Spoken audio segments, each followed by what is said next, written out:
Kidankembo Pelokumo.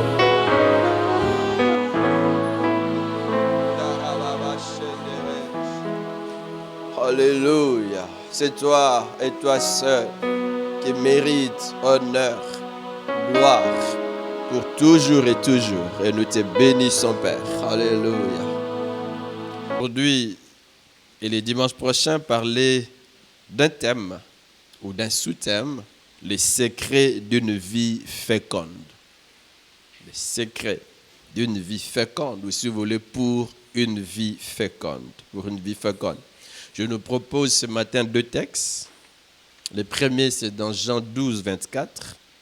Le second, c'est dans Matthieu 20, 17 à 19. Je lis le premier texte. Jean 12, 24. En vérité, je vous le dis, si le grain de blé qui est tombé en terre ne meurt, il reste seul. Mais s'il meurt, il porte beaucoup de fruits. Je lis les mêmes textes dans la version Parole vivante. Vraiment, je vous l'assure, si le grain de blé que l'on a jeté en terre ne passe pas par la mort, il reste ce qu'il est, un grain unique.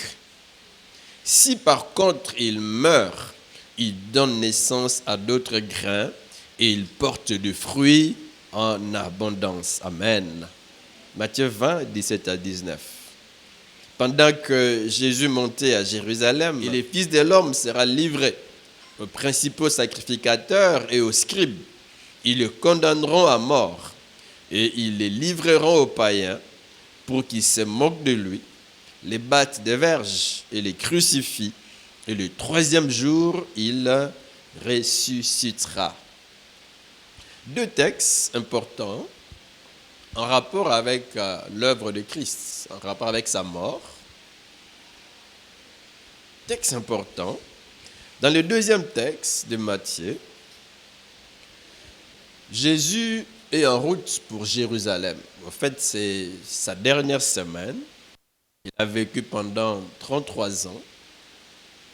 Il a exercé son ministère pendant 3 ans ou 3 ans et demi. Maintenant, c'est la dernière semaine. Dernière semaine avant qu'il ne meure. Il le sait. Et il sait qu'il va mourir, non pas en Galilée, non, mais où à Jérusalem. Il le sait. Vous voyez, il connaît bien sa mission. C'est bien ce qu'il attend. Et il accomplit librement sa mission. Il est là où le Père veut le voir. Il doit mourir à Jérusalem et il est en route. Vous voyez que Jésus s'est donné volontairement. Il a volontairement obéi à son Père. Il se rend à Jérusalem. Je dis, c'est la dernière semaine de sa vie. Il va bientôt mourir. Et chemin faisant, il s'adresse à ses disciples. Il souligne qu'il va mourir. Ce n'est pas la première fois qu'il les leur dise. Il les leur rappelé à tout moment. Et il le fait encore ici. Il dit, nous montons à Jérusalem. Jérusalem. Voici, nous montons. Et le Fils de l'homme sera livré aux principaux sacrificateurs et aux scribes. Ils le condamneront à mort. Il sera livré.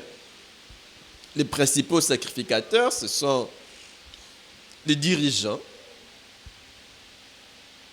les scribes, des dirigeants, des gens qui enseignaient, des gens qui dirigeaient, des autorités religieuses, en même temps politiques, entre guillemets. Il dit, ce sont elles, ces autorités, qui vont me condamner à mort, les autorités. Ils se disent serviteurs de Dieu, autorités spirituelles, mais ils vont se lever contre moi. Moi, je viens d'où? Mais je viens du Père. Et eux disent qu'ils adorent qui? Qu'ils adorent le Père. Mais ils vont me condamner. Vous savez, quand vous n'avez pas la révélation de Dieu, vous pouvez condamner l'œuvre de Dieu, vous pouvez condamner Dieu, vous pouvez même combattre contre Dieu. Ils combattent contre Dieu en combattant les fils de Dieu. Est-ce que vous me suivez? Aucune révélation de Dieu. Ils croient, ils travaillaient pour Dieu en condamnant Jésus. des principaux sacrificateurs. Mais ici, Jésus sait qu'il va mourir. Il connaît bien par qui il va mourir et comment il va mourir. Qu'est-ce qu'il attend à Jérusalem? Il dit, les principaux sacrificateurs et les scribes m'attendent. Ils me condamneront à mort. Ils ne vont pas s'arrêter là. Avant même de me condamner à mort, qu'est-ce qui va arriver? Il dit, ils vont me livrer aux païens. Ils vont me livrer aux Romains. Ils me livreront aux Romains. Ils vont monter des histoires contre moi, monter un coup, fomenter un plan contre moi. Ils vont me livrer aux païens pour qu'ils se moquent de moi. Jésus sait qu'on va les livrer. Il sait qu'on va se moquer de lui. Il le sait. Il sait qu'on va les battre de verges. On ne va pas s'arrêter là. On va aussi les crucifier. Il le sait. Mais il accepte tout cela. Est-ce que vous me suivez? Par obéissance à Dieu. D'ailleurs, il est venu pour ça. Le Fils de l'homme est venu pour donner sa vie. Il le sait. Il l'accepte. Il s'est volontairement soumis à Dieu. Il pouvait fuir. Il pouvait éviter toutes ces choses. Ne pas aller à Jérusalem. Ne pas laisser qu'on les batte de verges, qu'on se moque de lui, qu'on les crucifie. Mais c'est ça, la mission de Dieu. C'est par ce chemin qu'il devait passer pour le salut des hommes. C'est vrai, ils vont me condamner. Ils vont croire que c'est fini pour moi. Jésus ajoute en disant, et le troisième jour, le Fils de l'homme ressuscitera. La mort ne sera pas la fin. Au contraire, ce sera le début de grandes choses. Amen. Ça ne sera pas la fin. Les ennemis vont me combattre. Ils vont croire qu'ils vont en finir avec moi. Que ça sera fini pour moi. Il dit non. Après la mort, le Fils de l'homme va ressusciter. Le Père ne va pas les laisser sous le tombeau. Le Père va les ramener à la vie. Il va les ramener à la vie. Je dis, c'est la dernière semaine. Il est en route vers Jérusalem. Ça, c'est dans les premiers textes. Il est conscient des souffrances qui l'attendent. Il les accepte par obéissance pour Dieu. Mais il vise aussi autre chose. Il dit, je ressusciterai. Le Père ne me laissera pas. Je donne ma vie, mais le Père va me ramener de la mort à la vie. Mes frères, le Père ne laisse jamais son enfant comme ça. Je donne ma vie pour lui, il va veiller sur moi. Même si l'on me persécute, même si l'on arrive même à me faire mourir, mais le Père, c'est lui qui a les derniers mots. Ce ne sont pas les hommes, ce ne sont pas mes ennemis, ce ne sont pas mes persécuteurs, mais c'est le Père qui a les derniers mots dans ma vie. Amen. Dans nos vies, c'est le Père qui a les derniers mots. C'est le Père. Et il ne va jamais lâcher ceux qui accomplissent sa mission. Dans le deuxième texte, Jésus, ça j'aime, il nous amène dans le monde de la biologie végétale. Vous savez, Jésus était très cultivé. C'est intéressant que nous soyons aussi cultivés. Jésus connaissait la Bible. Jésus connaissait la vie rurale. Jésus connaissait un peu ce qui était lié à l'agriculture, à l'élevage. Un homme cultivé. Et il nous amène dans le monde de la biologie végétale pour nous parler de sa mort, de sa résurrection et même de ses effets dans la vie des hommes. Ici, il utilise l'image du blé. Le blé. En fait, au départ, le grain de blé est un seul grain. Au départ, un seul. C'est vrai qu'on peut en avoir 10, 20 ou un grand nombre, mais au départ, il est seul. Mais s'il tombe en terre, si on les sème, quelque chose va se passer, il va mourir. S'il tombe en terre et meurt, il va porter beaucoup de fruits. C'est ce que Jésus dit. Un grain qui est seul, s'il tombe en terre, tomber en terre, c'est-à-dire s'il est sémé,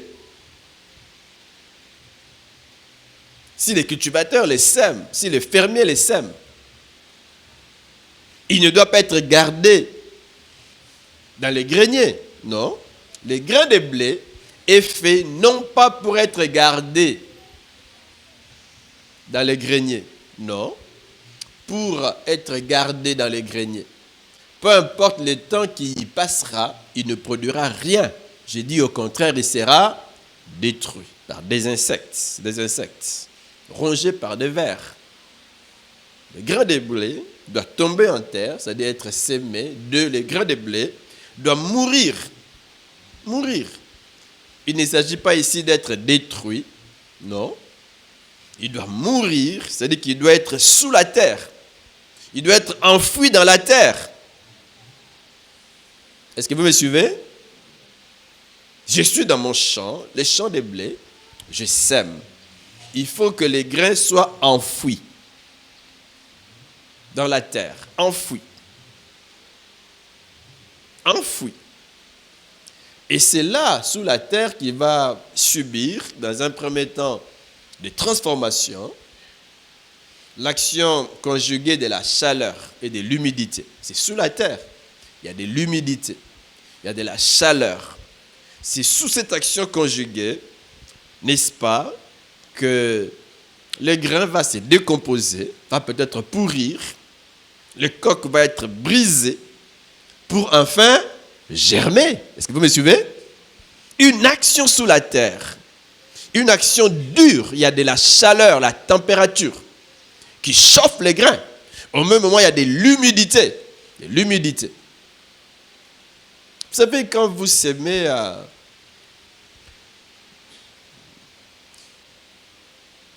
fer, un morceau de fer, quand vous le laissez sous la terre, même les véhicules, vous le laissez sous la terre à 5 mètres, à 10 mètres, le véhicule va rester seul. N'est-ce pas vrai? Seul. Mais après un temps, après une année, après 2 ans, on va se rendre compte qu'il y a eu une décomposition. On va se rendre compte qu'au fait, les véhicules va pratiquement... c'est vrai que la forme sera là, mais les matériels avec lesquels on l'a fabriqué sera détruit, rongé, détruit. Est-ce que vous me suivez? Détruit par l'action de l'humidité. Ça va détruire les véhicules, ça va détruire les fers, ça va tout détruire. Mais s'il s'agit d'un grain, les grains portent en lui la vie. Mais pour que cette vie se manifeste, les grains doivent connaître l'action conjuguée de la chaleur et de l'humidité. Les grains doivent être décomposés. Les grains doivent pourrir. Il faut que son coq soit détruit. Est-ce que vous me suivez? Alors il va donner la vie. Contrairement au fer. Il va donner la vie. C'est pour ça que Jésus dit ici, le grain de blé qui est tombé en terre ne meurt. Il reste seul. Mais s'il meurt, quelque chose va se passer. Il y aura décomposition, il y aura transformation. Au début, au stade de la levée, tout au début, on verra juste une petite plante, une petite pousse qui sort de la terre, n'est-ce pas? Il y a eu quelque chose qui s'est passé sous la terre. Et au niveau de la surface, après un temps, on verra une petite pousse. Faible. On peut même la négliger. Mais plus tard, cette petite pousse va donner des épis, de gros épis. Plus tard, cette petite pousse va donner des épis mûrs, pas seulement gros, mais aussi mûrs et en grande quantité. Amen. C'est alors que la moisson va intervenir. Mais au départ, c'est un seul grain qu'on n'a pas gardé, mais qu'on a enfoui sous la terre et qui a connu une transformation. Et bien après, il y a une plante qui sort avec des épis et les gens peuvent manger et se réjouir. Amen. C'est ce que Jésus, au fait, souligne. Il soutient que lui est comme les grains de blé. C'est lui les grains de blé. Ou bien dans sa vie, il va expérimenter ce qui arrive aux grains de blé. Il dit, je me suis incarné, je suis venu sur la terre pour un but. Je passerai par la mort. Je ressusciterai pour donner la vie. Un seul grain qu'on a sémé, mais qui donne des épis en grand nombre. Jésus dit, c'est comme cela que ça va aussi se passer avec moi. Dans Matthieu, il dit, nous allons à Jérusalem. C'est pour que je meure. Et ici, c'est vrai, c'est aussi la dernière semaine, il dit, je vais mourir. Mais regardez ce qui va se passer. Je serai semblable au grain de blé. Le grain de blé qui meurt lorsqu'il est sémé, qui donne du fruit. Je dois mourir. Je ne dois pas rester seul. Ma mission, c'est de mourir, c'est de donner ma vie. C'est de donner ma vie. Je passerai par la mort, mais c'est pour le salut d'un grand nombre. Amen. Il se compare au grain de blé. Et j'aime ce qu'un homme, Watchman Nee, dit. Il dit, qui est ce grain de blé? Il dit, c'était le Seigneur Jésus. Dans tout l'univers, Dieu ne possédait qu'un seul grain de blé.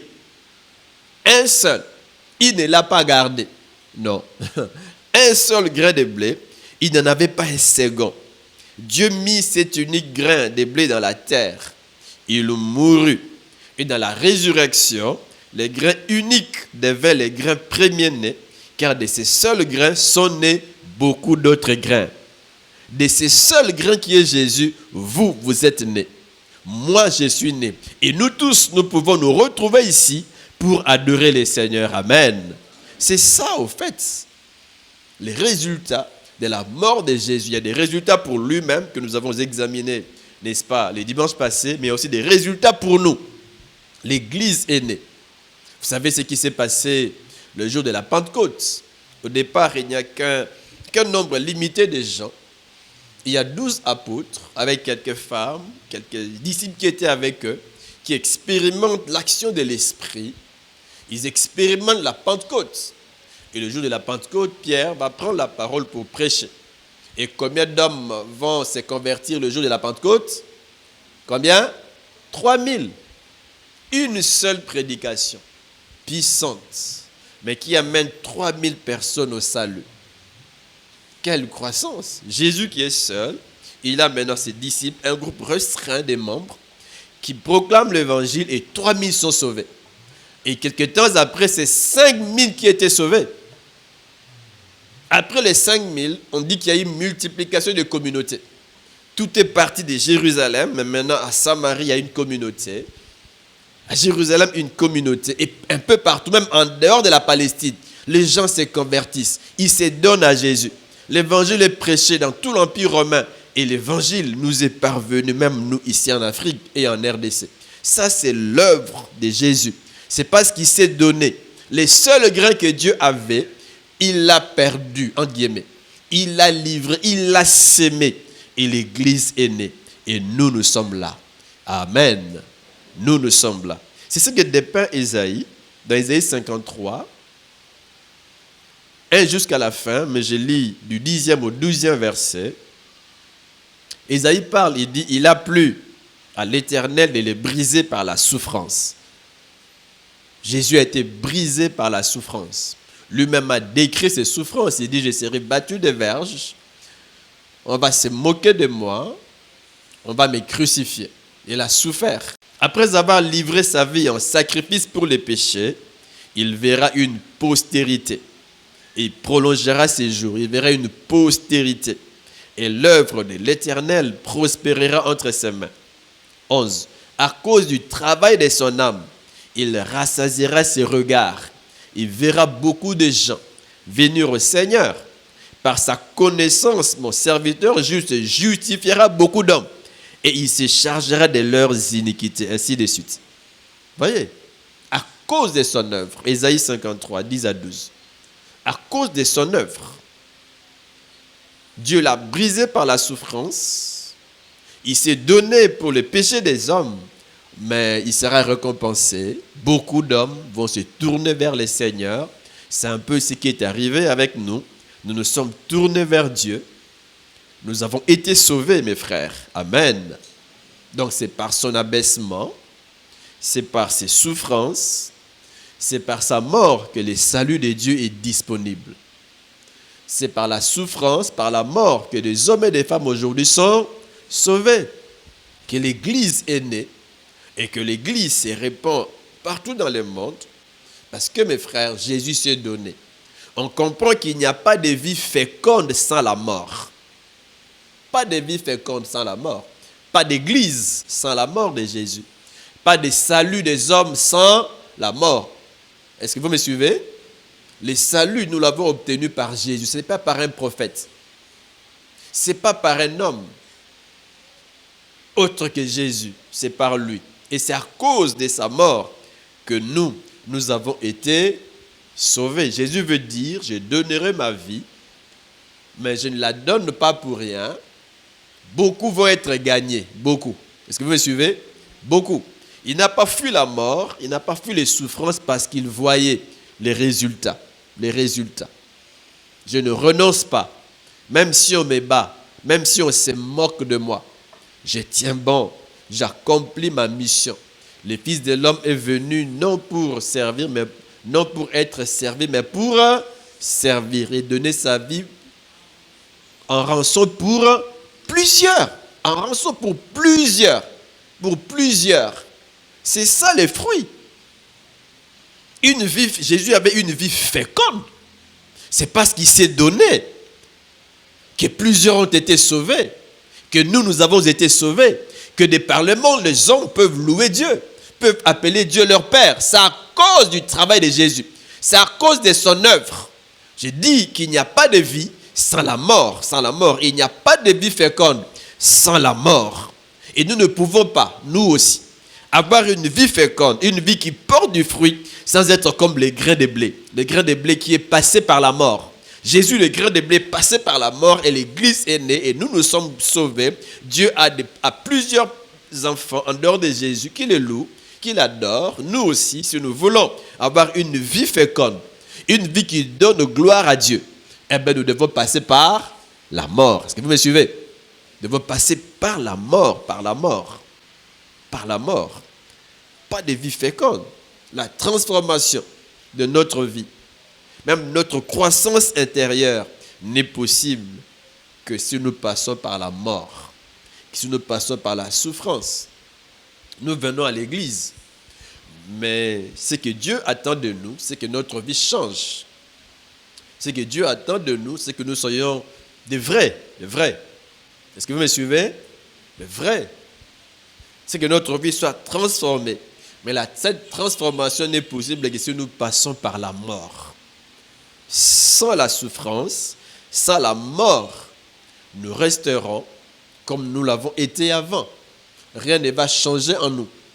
Et nous n'aurons pas une vie féconde. Nous n'aurons pas une vie qui donne gloire à Dieu. La mort, la mort de notre moi. Notre moi doit mourir. Notre moi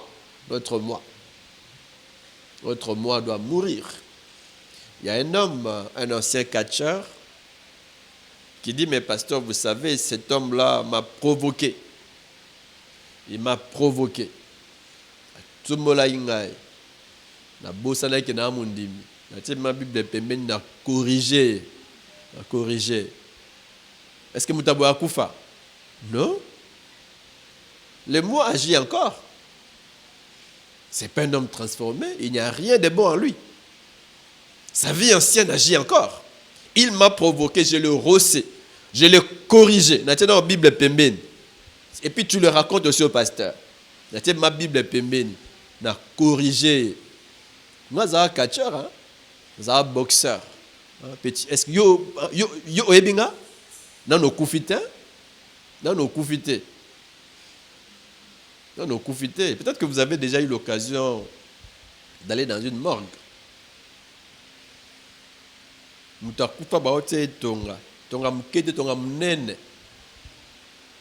Est-ce qu'il réagit? Ce corps sans vie réagit? Non. Mais s'il arrive que ce corps réagisse, est-ce que quelqu'un va rester là? Mais tout le monde va fuir. N'est-ce pas vrai? Un cadavre ne réagit pas.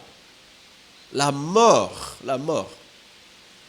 Jésus n'a pas réagi aux insultes, aux moqueries, alors qu'il pouvait demander à ce que des anges viennent pour l'aider. Il ne l'a pas fait parce qu'il voyait la mission. Je donne ma vie pour le salut d'un grand nombre. La mort. Ce n'est plus la chair qui commande ma vie. Ce n'est plus au fait mon orgueil qui me commande. La mort à moi-même. La mort à mon orgueil. La mort à mon égoïsme. Je suis mort par rapport à mon égoïsme, par rapport à mon orgueil, par rapport à la recherche de mon intérêt personnel, plutôt que la satisfaction de Dieu. Nous devons mourir. C'est lui qui est mort. C'est celui qui cherche non d'abord son intérêt propre, qui ne voit pas d'abord ses ambitions égoïstes, mais qui voit l'intérêt de Dieu. L'intérêt de Dieu. Qui travaille d'abord pour satisfaire le cœur de Dieu, pas son propre cœur. Pas d'abord, n'est-ce pas, ses ambitions, mais ce que Dieu veut. Est-ce que vous me suivez? Et c'est ce qui est arrivé dans la vie de Jésus. Toute sa vie, centrée sur la mission, sur la volonté de Dieu, soumis à Dieu, soumis à sa volonté. Et il accepte la mort. Dieu l'a brisé par la souffrance. Il est resté obéissant au Père parce qu'il voyait notre salut. En tout cas, si nous voulons que notre vie change, si nous voulons avoir une vie qui produit du fruit, nous devons accepter de passer par la mort. J'ai dit la mort à nous-mêmes. La mort à nous-mêmes. Je dois mourir moi-même. Mort à soi. Ce n'est plus ce que moi je veux, mais ce que Dieu veut. Peu importe ce que les hommes peuvent dire contre moi. Eh bien, ma vie tournée vers Dieu. On peut voir dans l'église, on peut trouver des gens.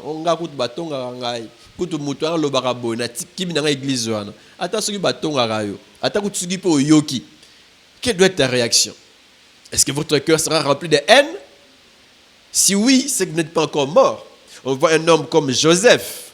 Joseph va-t-il réagir? Vous voyez, Dieu avait déjà taillé les cœurs de Joseph.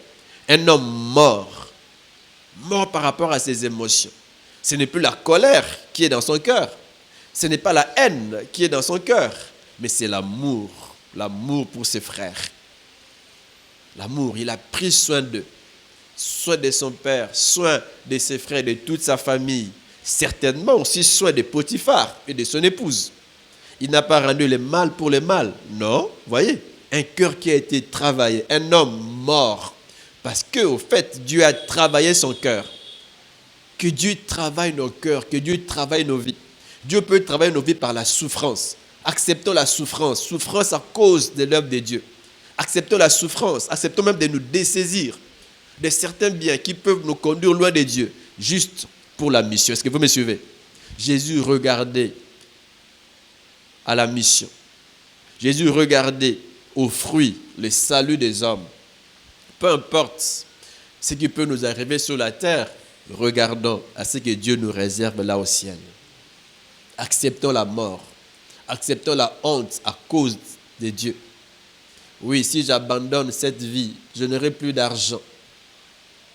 Oui, j'accepte à cause de Christ.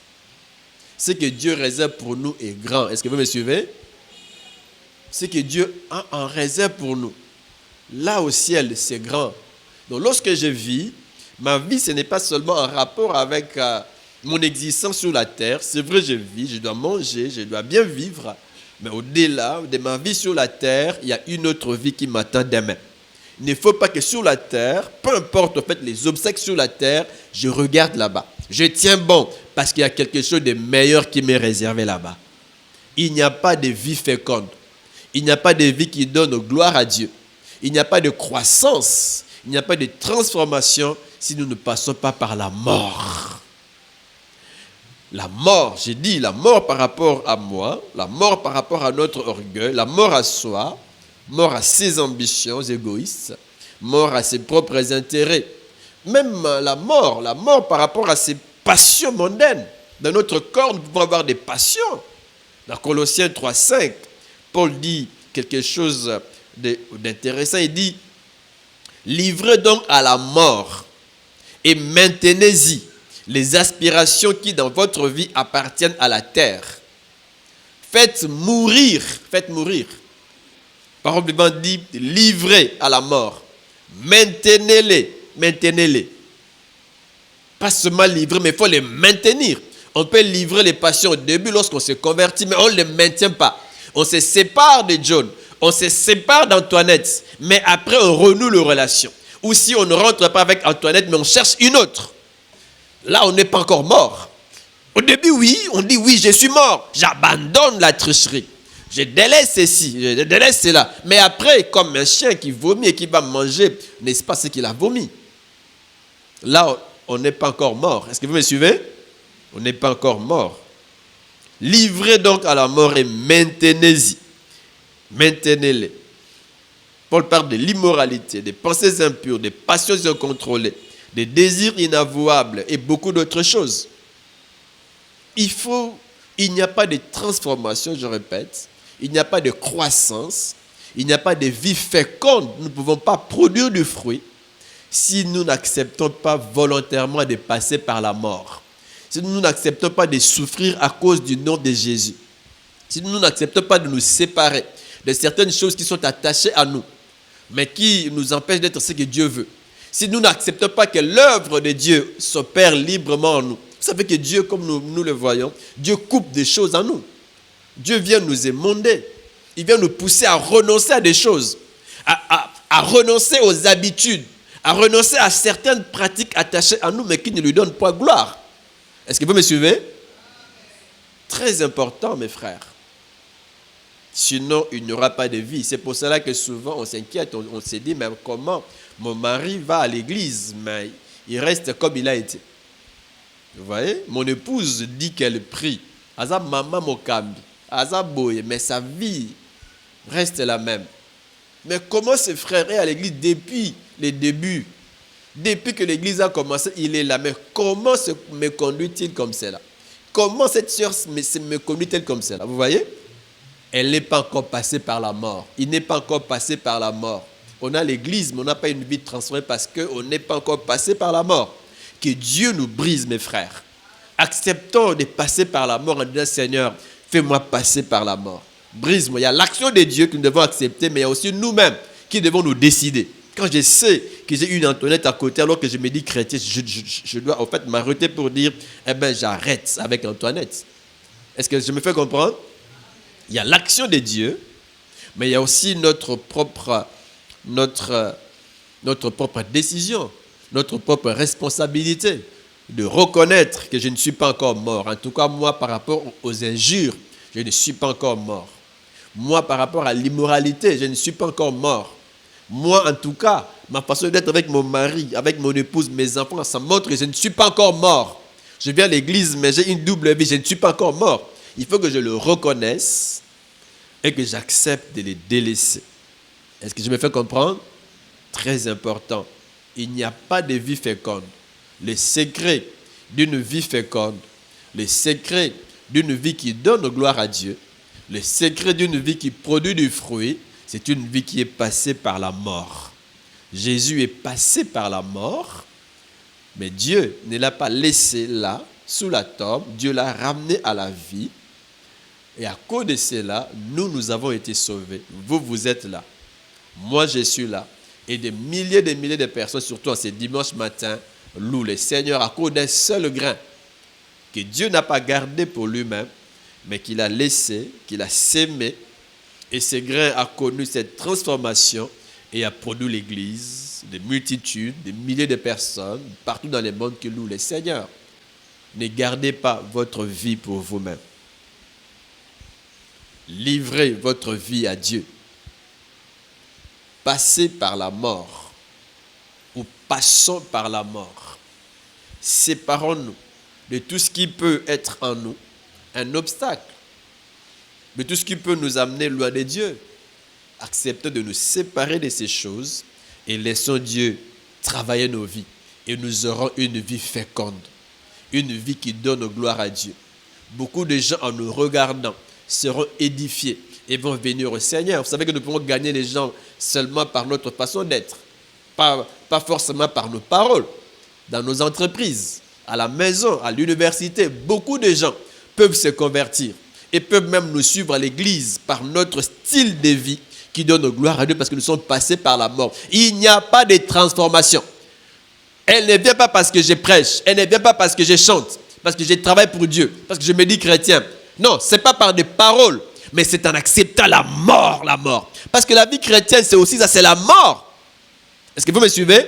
C'est la mort, c'est le renoncement. Je renonce à certaines choses qui pour moi sont peut-être bonnes, mais qui ne le sont pas pour Dieu.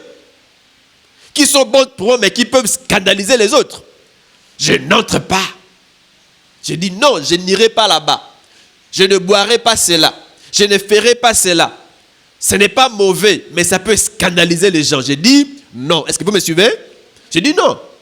Il y a des choses auxquelles nous devons renoncer. Si nous voulons être de vrais chrétiens, produire du fruit, d'une vie transformée, d'une vie qui donne gloire à Dieu et d'une vie qui se reproduit au point que d'autres personnes se convertissent, s'attachent au Seigneur par nous, eh bien, passons par la mort. Acceptons la mort. Mort à soi. Mort à notre propre égoïsme. Mort à nos intérêts personnels. Si je subtilise cela, c'est bien pour moi. Je vole cet argent, c'est bien pour moi. Mais est-ce que c'est aussi bien pour Dieu? Sinon, j'ai dit non, je ne le fais pas. La mort à soi. Pas ce que je veux, mais ce que Dieu veut. Je renonce à certaines habitudes. Je renonce à certaines fréquentations qui peuvent m'amener loin de Dieu. Je renonce à certaines pratiques secrètes. Personne ne voit. Mon mari ne le sait même pas. Mon épouse, mes enfants. Mais Dieu voit. Quand je sais que c'est mauvais, j'arrête. Est-ce que vous êtes avec moi? Très important. Et il n'y a pas de ministère fructueuse sans la mort. Un homme de Dieu qui ne passe pas par la mort, sa vie, son ministère ne sera pas fructueuse. Un chrétien qui ne passe pas par la mort, sa vie ne sera pas fructueuse. Non, mes frères, est-ce que vous me suivez? Si nous voulons une vie fructueuse, si nous voulons porter du fruit, passons par la mort. Acceptons l'action de Dieu. Dieu peut nous faire passer par toutes sortes de souffrances, par toutes sortes de difficultés. Ne renonçons pas. Regardons à ce qui nous attend là au ciel. De grandes choses nous attendent. Regardons et renonçons à tout ce qui est sur la terre peuvent nous amener loin de Dieu. Amen. Est-ce qu'on peut prier le Seigneur? Je veux que chacun prie librement, se posant la question s'il est réellement mort.